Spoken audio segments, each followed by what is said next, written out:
let's talk about the vocabulary of fractions. First, we start with the fraction itself, and here I'm going to show the fraction 2/3. I can show the fraction 2/3 using a length model of fractions. I can also show the fraction 2/3 using an area model of fractions, and we can also show the fraction 2/3 using a set model of fractions.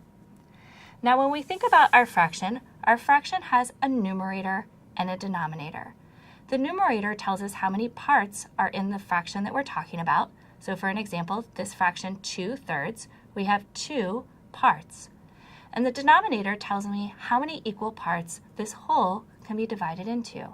Here with the fraction 2/3, I know this whole is broken into 3 equal parts. Now let's think about language related to common denominators. Here is the fraction 2/3. The denominator is 3. Here is the fraction 1/3. The denominator is also 3. So the common denominator with these two fractions is 3. Now when thinking about equivalent fractions, I'm going to think about fractions that have the same value. Here I can see that 2/3 is equivalent to 4/6. 4/6 is equivalent to 2/3. Now if I have 4/6 and I want to figure out what 4/6 is in lowest terms, some schools call this simplifying or reducing. Other schools call this finding equivalent fractions. I can simplify 4/6 to 2/3 because those fractions are equivalent. Now if I have 2/3 and if I have 4/6, I can think about language related to the least common multiple. Here with 2/3, the multiples with a fraction of a denominator of 3 are 3, 6, 9, 12, and so on. If I have a fraction with a denominator of 6, the multiples here are 6, 12, 18, and so on.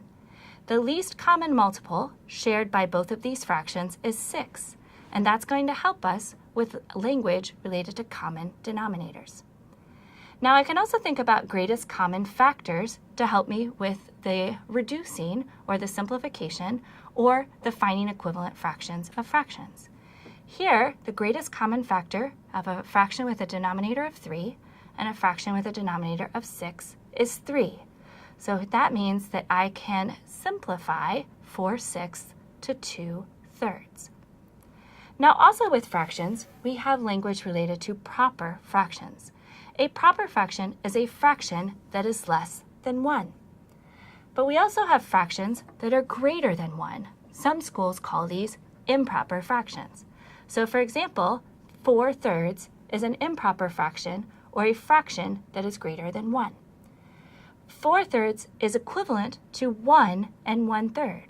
So 1 and 1/3 is the mixed number related to 4/3. And then finally, we have unit fractions. Unit fractions are fractions with a numerator of 1. For example, 1/3 is a unit fraction.